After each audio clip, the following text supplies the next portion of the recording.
তুমি যে আমার সিনাতে হাত খানা দিলে, তো মনে হচ্ছে কি উহুদ পাহাড় আমার সিনাতে পড়ে গেল।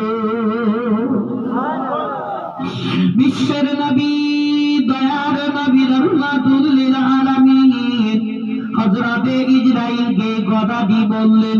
তবে একটু ভেবে চিন্তে দেখুন হে মুসলমান, যদি বিশ্বের নবী যার জন্য সারা জাহানকে সৃষ্টি করা হয়েছে, ওই নবীর জান কবজ করতে ইসরাঈল যখন হাত কাটা দিলেন, বলছেন কি উহুদ পাহাড় পড়ে গেল আমার সিনায়।